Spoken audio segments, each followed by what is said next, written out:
열정의 대륙 아프리카, 그 광활한 땅에도 모든 민족에게 이 복음이 증언되어질 수 있도록 하나님께서 2018년도 많은 문을 여셨습니다. 아프리카 대륙은 어떤 곳일까요? 아프리카는 54개의 나라가 있고 2000개가 넘는 언어를 사용해요. 다양한 문화와 민족이 공존하는 대륙인데요. 아프리카 지도의 국경선을 보면 자로 그은 듯 반듯반듯하죠? 19세기 서구 열강들이 자신들의 이익을 위해 아프리카의 민족과 문화를 고려하지 않고 지도상에 줄을 그어 만든 국경선이에요. 그 결과 수천 개의 종족이 50여 개의 국가로 합쳐졌고 많은 내전을 낳았습니다. 아프리카 대륙에 복음이 전해진 것은 약 1세기인데요. 성경에도 아프리카에서 사역했던 몇몇 인물들 중에 바로 마가복음의 저자 마가 아시죠? 그 마가가 이집트에서 복음을 전하다 순교했고 빌립 집사를 통해 정확한 복음을 들었던 에디오피아 내시가 사도행전에 나와 있어요. 18세기 이후 기독교가 본격적으로 들어와 서양 국가들이 침략을 하기 위한 도구로 사용되었는데요. 이런 아픈 역사로 인해 복음이 왜곡되어 받아들여졌고 아프리카의 토속 신앙과 섞여 기독교가 자리를 잡게 되었습니다. 지도상의 붉은 부분이 보이시나요? 이슬람 국가를 표시한 건데요. 7세기에 아프리카로 들어온 이슬람이 지금도 점차 세력을 넓혀가고 있어요. 잘못된 복음이 들어갔고 식민지 사상에 의해 짓밟힌 땅, 수많은 내전으로 가난과 고통받았던 이 대륙의 문이 드디어 열렸습니다. 당대 세계복음화 역사를 언급해야 하니 우리가 어떻게 아프리카에 들어가게 됐는지 말씀드리지 않을 수가 없네요. 작년 파키스탄 사역 때 찾아진 제자를 기억하시죠?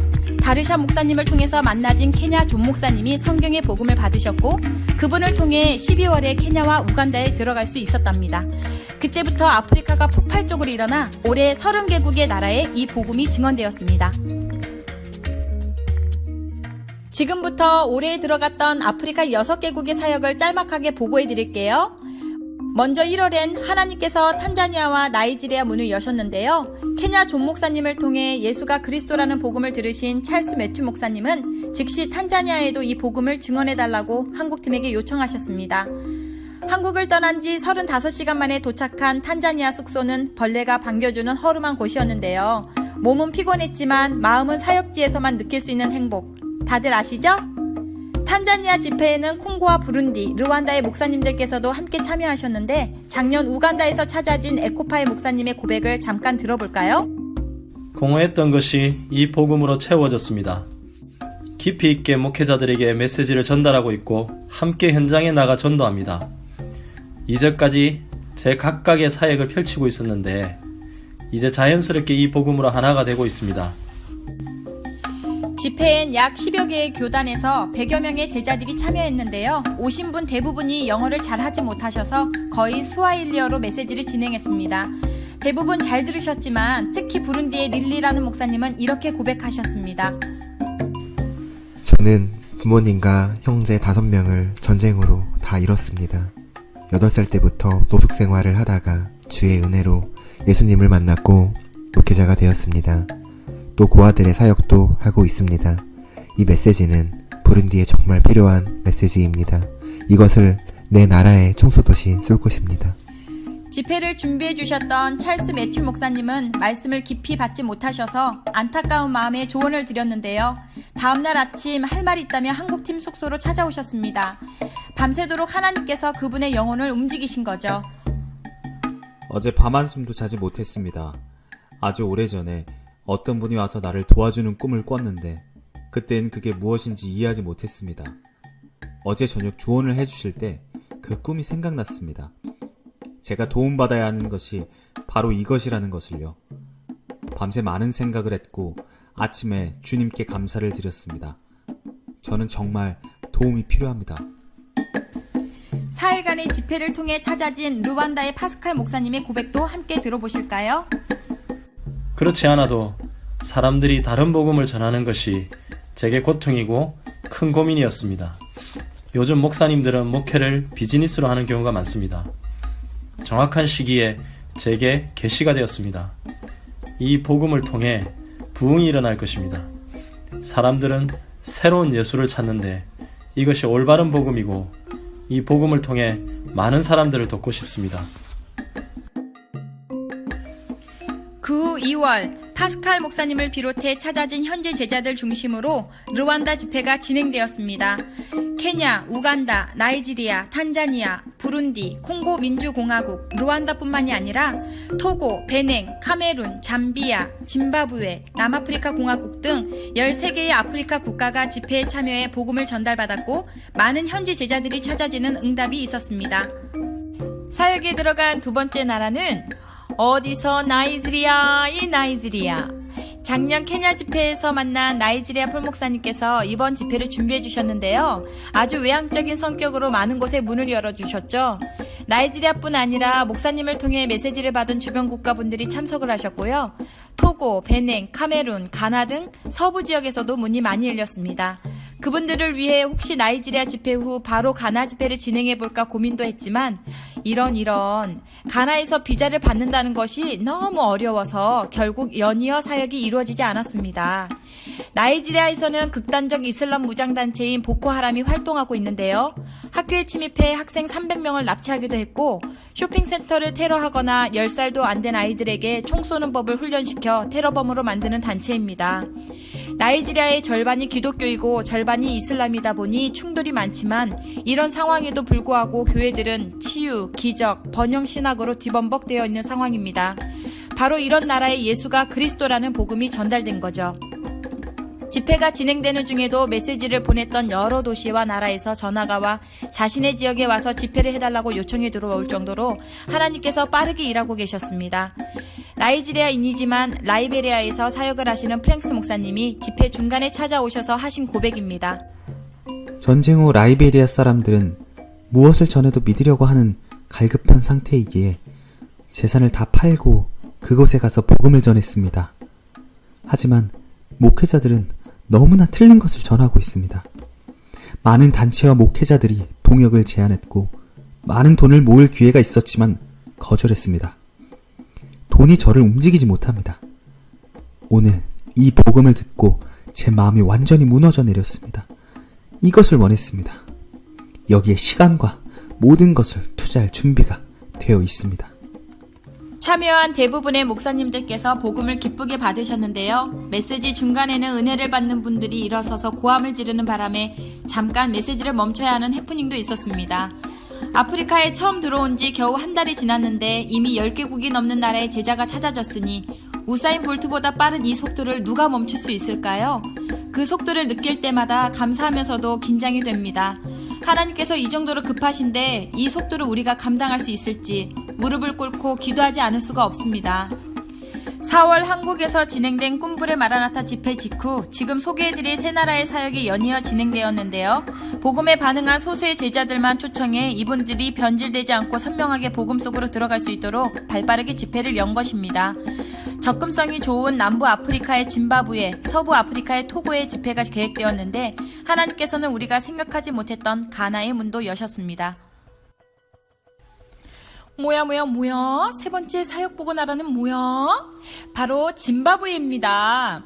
짐바브웨 집회엔 꿈부레 때 오셨던 분들 말고도 새로운 국가들이 더해져 총 아프리카 11개국인 케냐, 우간다, 가나, 남아공, 잠비아, 짐바브웨, 말라위, 모잠비크, 레소토, 보츠와나, 스와질랜드가 참여했고 과테말라 레니 목사님께서 오셔서 찐한 메시지와 과테말라의 응답을 전달해 주셨습니다. 집회에 참석하셨던 레소토 다니엘 목사님과 보츠와나 세보꼬냐네 목사님의 고백입니다. 이것이 제가 찾던 것입니다. 왜 성도들이 교회에 오래 머물지 않고 떠나는지 깨달았습니다. 예수를 그리스도로 전하지 않았기 때문입니다. 실제 내용보다 껍질에 집중하고 있었습니다. 예수가 그리스도, 이것이 교회에 들어가야 하는 핵심적인 메시지입니다. 이것을 들고 보츠와나에 들어가 사람들을 움직이게 할 것입니다. 그리스도의 충격을 전할 것입니다. 저녁엔 아프리카 팀 자체 모임을 가졌는데요. 서로의 연락처를 나누기도 하고 하나가 되는 시간을 가지면서 짐바브웨 사역은 마무리가 되었습니다. 네 번째 들어간 나라는 토고. 토고 공항에 도착했는데 우리 팀 4명이 진검사에 걸려 사무실로 불려갔어요. 직원이 가방을 열기는 열었는데 자세히 보지도 않고 맥주값만 주면 그냥 내보내주겠다고 해서 몇 달러 건네주고 나왔습니다. 다른 사역지에서도 종종 있는 일이었죠. 토고 집회엔 베냉, 코트디부아르, 모로코, 모리타니, 라이베리아, 시에라리온, 가나 등 서부와 북부 아프리카 8개국에서 참여했습니다. 콜롬비아 벨무데스 목사님께서도 사무엘이라는 먼 길을 마다 않고 와주셨는데요. 특히 불어권을 위한 좋은 시간을 가졌습니다. 불어가 공용어인 참가자들이 많아 영어로 메시지를 전달하고 불어로 통역했습니다. 코트디부아르의 카쿠 목사님이 특히 눈에 띄었는데 이미 복음을 받은 후 목회자 제자 7분을 코트디부아르에서 찾았고 여러 나라에 메시지를 보냈다고 합니다. 이번에 모로코와 모리타니에서 오신 분들도 카쿠 목사님께서 모시고 오신 분이었는데요. 스웨덴과 영국, 독일 등 유럽권에서도 제자를 찾고 있다고 하시네요. 이분을 중심으로 불어권 국가에 대한 계획을 세웠습니다. 코트디부아르 카쿠 목사님의 고백입니다. 주변 목회자들에게 당신들이 전하는 것은 복음이 아니라고 지난 5년간 말해왔습니다. 저도 복음이 무엇인지 정확히 알지는 못했지만 적어도 그들이 전하는 것이 복음이 아니라는 것은 알았습니다. 많은 사람들이 저를 미친 사람 취급했습니다. 하지만 이 복음을 알게 되고 그들에게 전했을 때 그들도 이것이 복음이며 제가 옳았다고 말했습니다. 아프리카에 목마른 사람들이 많습니다. 그들에게 이것을 전하니 불같이 일어나고 있습니다. 요청이 너무 많이 들어와 다 감당할 수 없을 정도입니다. 불어권을 위한 토고 집회를 잘 마무리하고 테오도르 목사님께서 한국팀을 위해 맞춰주신 아프리카 전통 복장을 입고 기쁨으로 마지막 날 잔치를 즐겼습니다. Excuse me, 다음 사역지는 우리 어디 가나? 가나가 5번째 사역지였습니다. 가나의 문이 열리게 된 계기는 아프리카가 아닌 바로 한국 땅. 지난 봄 서울 신도림역에서 찬양 전도를 하던 복음 가득한 교회 청년들은 가나에서 오신 리차드 목사님을 처음 만나게 되었는데요. 가나에서 5개의 교회를 섬기고 계시던 목사님은 선교를 바르게 배우고자 현지 교회를 두고 한국에 와 계셨지만 그동안 원하셨던 것을 배우지 못하셨다고 합니다. 너무 마음이 괴로워 학교에 있는 기도실에서 왜 자신을 한국으로 보내셨는지 울며 기도하곤 했다는데요. 예수가 그리스도라는 이 복음을 듣고 자신이 한국에 온 이유가 바로 이것을 듣기 위함이었고 자신은 마치 눈먼 자와 같았으나 이제는 눈을 떴다고 고백하셨습니다. 하나님께서는 리차드 목사님을 중심으로 가나 사역의 문을 여셨습니다. 가나 집회는 토고 집회에 참석하셨던 대부분의 목사님들뿐 아니라 가나 주변 국가의 목사님들도 많이 참석하셨는데요. 또 리차드 목사님의 친구인 기니의 브라운 목사님도 급하게 스케줄을 조정해 참여하셨습니다. 예수가 그리스도라고 계시되었는데 어찌 가만히 있을 수 있습니까? 찬양하지 않을 수 없습니다. 라고 고백하시며 리차드 목사님은 그 어디에서 봤던 찬양보다 더 뜨겁고 더 열정적으로 찬양하는 모습을 보여주셨다는데요. 와우!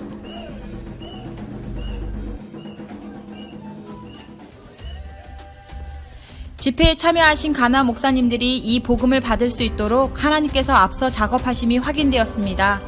한 분은 여러 큰 집회를 참여하면서 그리스도가 강단에서 사라졌다는 것을 확인하게 되었는데 앞으로 어떻게 하면 될지 고민하다가 집회에 오게 되었습니다. 라고 하셨고 다른 한 분은 사역을 바르게 해야 한다는 거룩한 부담을 항상 가지고 있었는데 무엇을 어떻게 해야 할지 모르다가 집회에 와서 결론을 내리게 되었습니다.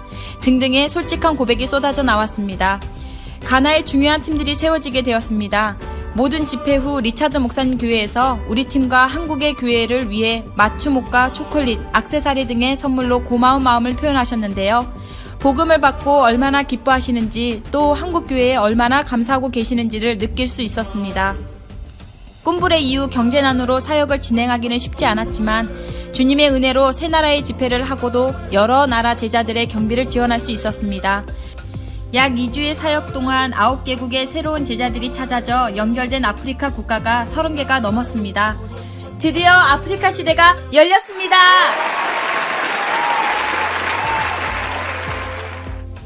웬일이야 웬일이야 웬일이야. 우리 하나님 대박.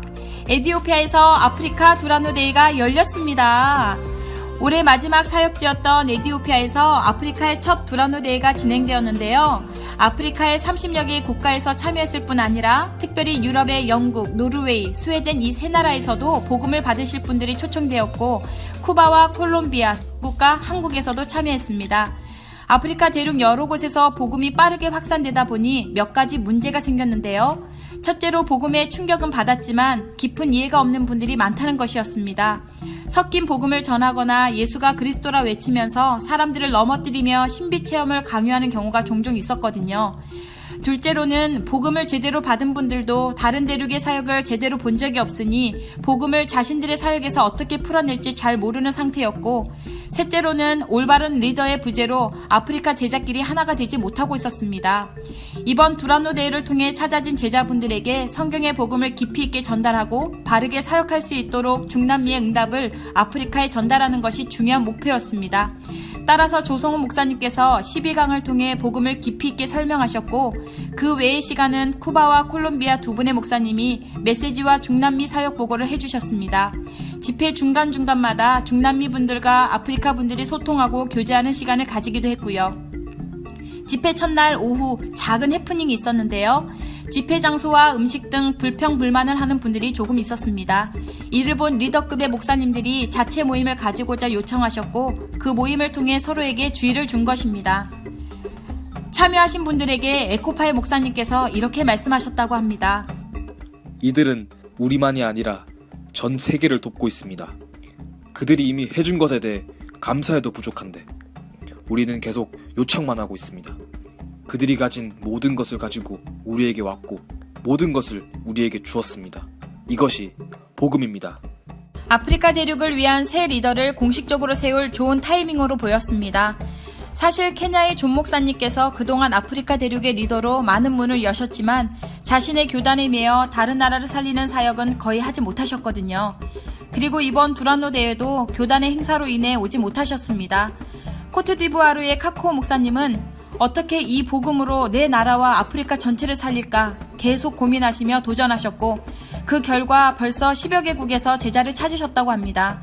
하나님께서 카코오 목사님을 사용하시는 것을 보게 되어 이분을 아프리카의 리더로 결정하게 되었습니다.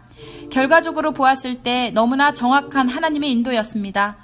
카코오 목사님은 영어와 불어가 가능해 모든 국가의 제자들과 소통이 가능하셨고, 유럽에서 10년 이상 신학을 공부하고 사역한 경험을 통해 행정과 리더십 모든 부분에 있어서 하나님께서 이미 준비해 두신 분이셨습니다.